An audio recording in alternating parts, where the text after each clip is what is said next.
Welcome to Sports Talk with the Cowboy. Thanks and welcome for Riding with the Cowboy. We got a big game Monday night, the Kansas City Chiefs against us out at Arrowhead Stadium. It was a great game. We did a real good job defensively. At least the pass rush did early in the game. Got some sacks.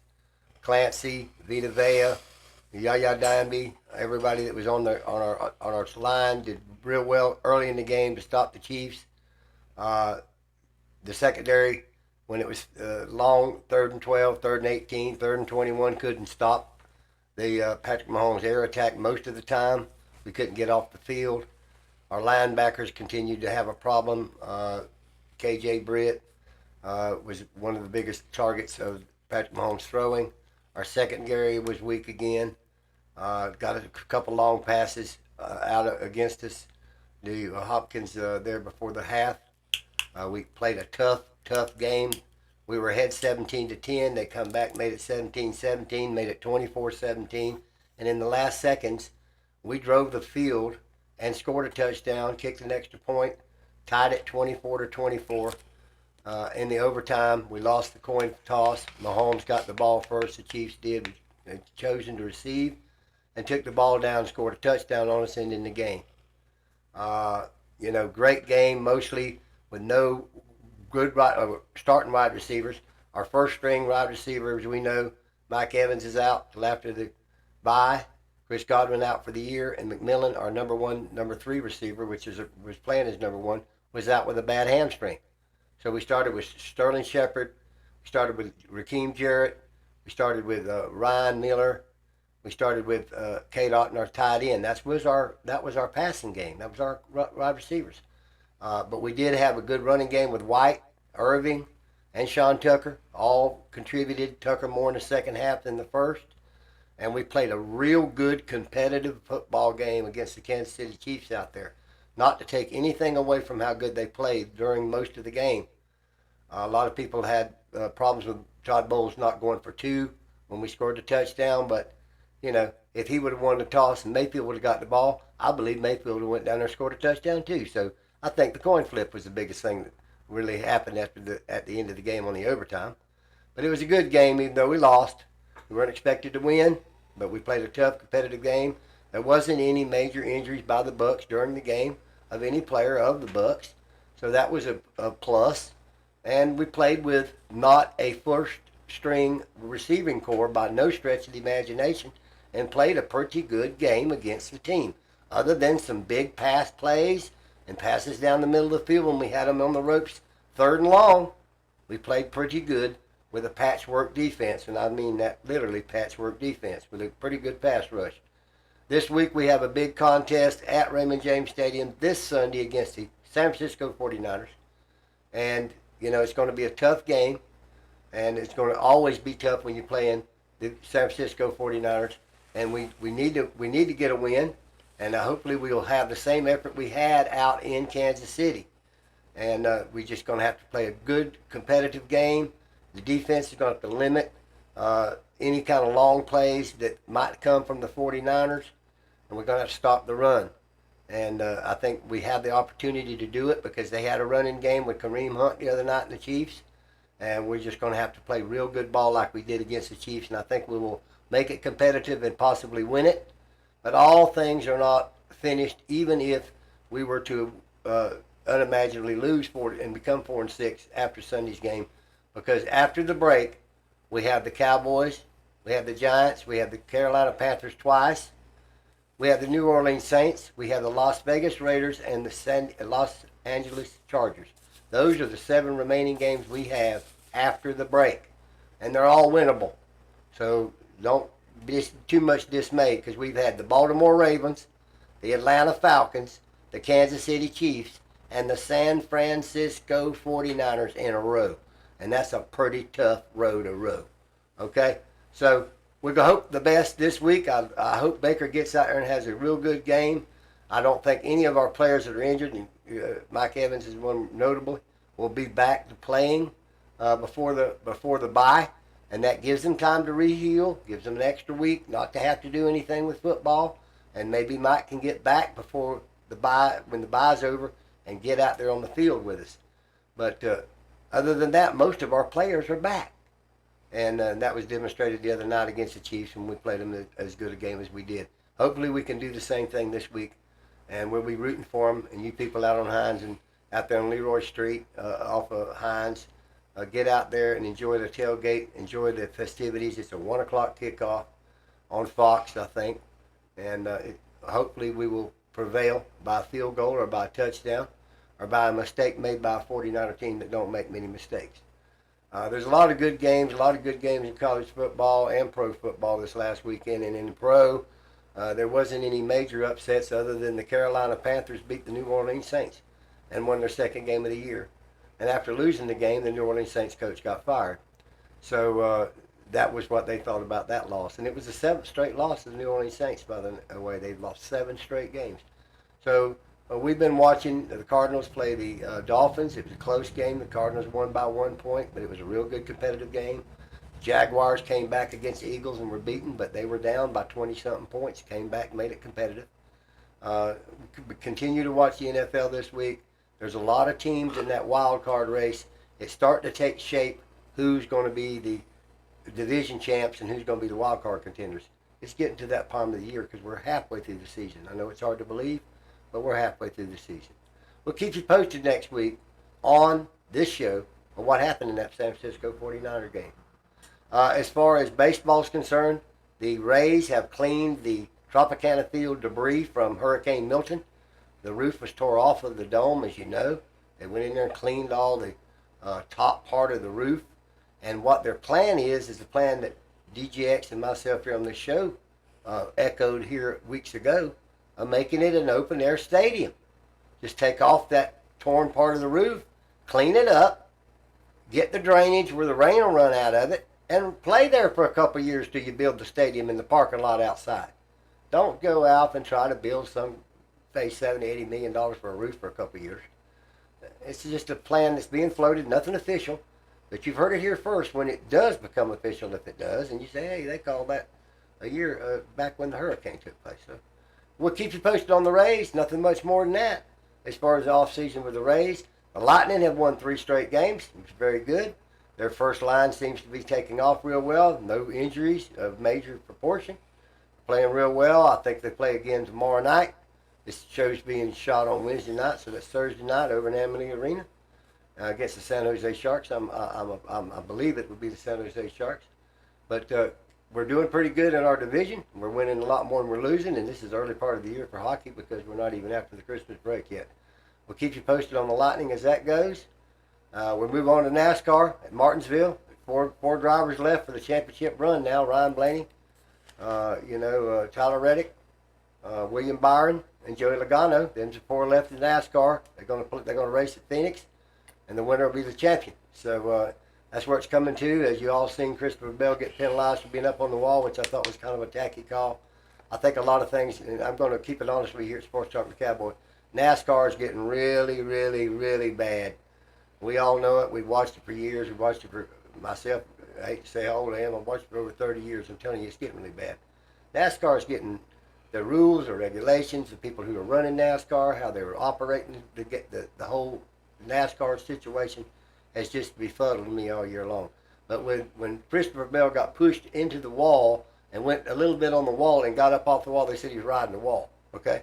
That man was kind of knocked up into the wall, not really abruptly, but I mean, to penalize the man for it now, because he said he was riding the wall, okay? Well, okay. And everybody says, yeah, Ross Chastain, he rode all the way around the lap. He made a whole lap against the wall and won the race. I said, he didn't go no whole lap. I mean, he didn't actually ride up there on his own. He got hit up there. But anyhow, they got their 4 people, and we just mentioned who they are: Logano, Christopher Bell, Tyler Reddick, and William Byron. And then they're going to be the 4, and one of them 4 are going to be the champion in NASCAR after the Phoenix race this week. We'll keep you posted on who that is. My personal pick is Tyler Reddick from Michael Jordan 2311 Racing. I'm pulling for Tyler Reddick. That's who Cowboys pulling for this week at that race. Now we're going to college football. We can't let that go. A great week this week. Oregon continued to win. Texas won. Alabama won. Georgia won. My team, Vanderbilt, the Cinderella team of college football as far as I'm concerned this year, they won. A lot of good college football going on this week. Penn State lost to Ohio State in a great epic battle. Penn State should have won the game. Of course, they shouldn't have won it because they didn't win it. They had the opportunities to win it 2 or 3 times, didn't do it. They were ranked 3rd in the country. Ohio State was ranked 4th. Ohio State wins, and the rest is what they say, history. A lot of great college football this weekend. We're getting down to where the college committee's getting ready to start selecting the 12 that could go to the college playoffs, which is going to be monumental and historic for the first time. We'll keep you posted on who these teams are. We don't know who they are, and we'll know in the next few weeks. But they're getting the rankings out already. Last night was the ranking show, and they showed the 12 right now. They've got quite a few more weeks to determine who they're going to actually be. But we'll keep you posted on who they are, and hope that Vandy goes out there this week and wins a big game and keeps moving up at the 24th position, which they are this week in the AP poll. And now I'm going to the questions, and this week the first question is from Alice, and Alice wanted to know what I thought of USF's victory this week against FIU. I thought it was a great victory, Alice. They needed a win to go to 4-4. They need to win 6 games, Alice, to get to a bowl game at USF. They've won 4 games. This was their 4th game. Big win, cross-state rival. Last year they lost to FIU. This year in Boca Raton they won. So it's a big victory for them. They got a big game coming up this week, Alice, and we're going to keep you posted on that game and hope they win that game because they need to build to 6 wins because that's the minimum that they have to win to get asked to a bowl game of any capacity, and that's what we're shooting for. So God bless you and thank you for your question. Real good game, Alice, and we played real well. Real well against FIU. The next question is from Darby, and Darby wanted to know what I thought about the 2-point conversion that Todd Bowles didn't call in that Chief game. Darby, I understand a lot of people keep saying, why didn't he go for the 2 points in the win? Well, he didn't want to. It's just that simple, Darby. He could have went and won the game. He could have. I say could have. And then if he didn't get it, he would have lost the game. I don't fault Todd Bowles for not going for 2 points. He went for a sure thing extra point, Darby. And if he would have won the toss, Mayfield would have done the same thing Mahomes done. Went right down the field and scored. So that coin toss, I think Darby was it. I don't fault Todd Bowles for the 2 point. Everybody said they would have done it, but whatever. He did what he thought he did, and nobody can fault him for it. Nobody can fault him for the flip of the coin and him losing that coin toss either. So thank you for your question, Darby. God bless you. And the last question is for Philip, and Philip wanted to know what I thought about the chance of Tampa Bay getting some players in the trade down line. And Philip, the NFL trade down line was Tuesday, was yesterday at 4 o'clock. It's over with, Philip. We're not getting any players in the trade deadline. We did make no trades whatsoever. I think Jason Light should have went out and found a defensive lineman to take Joe Tryon-Shoyinka's place. I think he should have went out and got somebody for KJ Britt, number 52 on our defense. I think he should have went out and got us a cornerback that can play corner and a veteran that can play corner while Jamel Dean's hurt. But he didn't do any of it. And he had $9 million worth of cap to spend on it, but he didn't do it. So that's the answer to your question. It's too late for Lever. There was 27 trades made yesterday, and none of them had the Bucs name on them. God bless you and thank you for your question. What you got for me tonight, DJ X? Well, Cowboy, you know what it is. Let's get right off into it, buddy. All right. What crucial mistakes did Buccaneers make in the 4th quarter and overtime that allowed the Chiefs to capitalize and secure a 30-24 victory? The last one that I can distinctly remember is when Patrick Mahomes had the few seconds on the clock left, about 26 seconds, and we'd scored and we tied it, and we had to give them the ball. They had the ball for 26 seconds to go down the field. And he threw it 2 or 3 times, and one of the balls went off of a receiver's hands, and Anthony Winfield Jr. had the ball in his hands and rolled past the interception. If that interception would have been made, a field goal would have won it in regulation, but it just wasn't meant to be. So that was a mistake. I mean, a mistake that he missed the ball. They made quite a few mistakes during the night, and but nothing that I would consider losing them the game. Nothing too drastic. All right. How did Patrick Mahomes outperform Baker Mayfield, particularly in the clutch situations, to lead the Chiefs to their comeback win? He hit receivers wide open in the middle of the field. His receivers knew him. He knew them. They knew the coverage was pitiful poor. The pass rush wasn't getting to him. And he knew he could swing around a little bit, find him a receiver, and hit him. And that's just what he did. Good.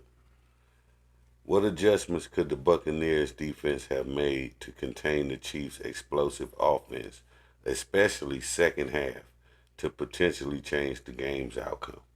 They were kind of getting wore out after that first half, playing as good as they did in the second half.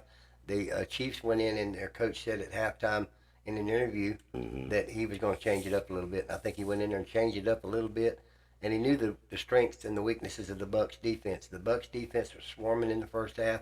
Our pass rush was getting to the quarterback. We had 4 sacks in the game. We had 3 in the first half, only 1 in the second half. So we were putting pressure on the quarterback, and Mahomes wasn't having time to think. A lot of times he had to throw before he did want to. That's why the score was competitive. That's why we were in the game.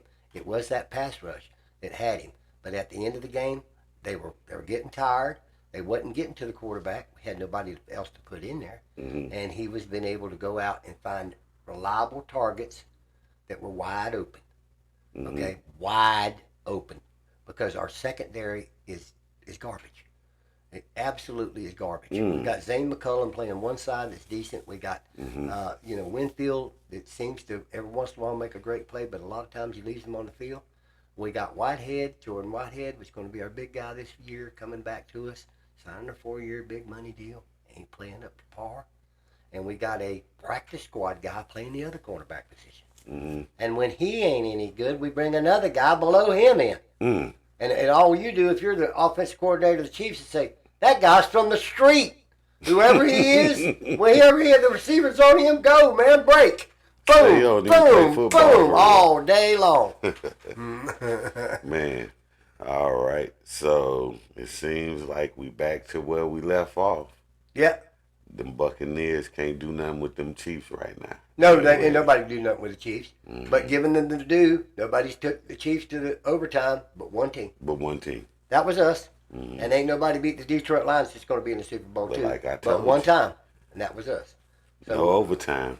Got to win games. Got to win them. And you know, in their minds, I think they wanted to win it, but when they got that coin toss didn't go their way, and Mahomes on the other side, you just wouldn't want him to be the guy that's going to win that coin toss. I'm sure they wanted to win. That's what I got for you tonight. God bless you, God DJ bless X. you too. God bless each and every one of you.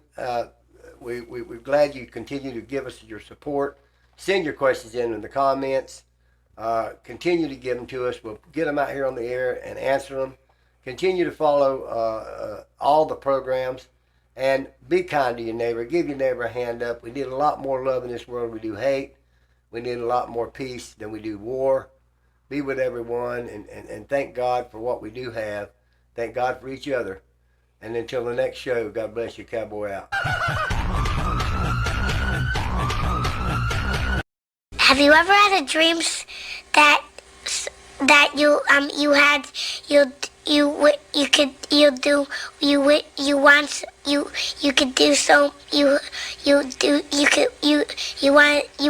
him to do you so much you could do anything?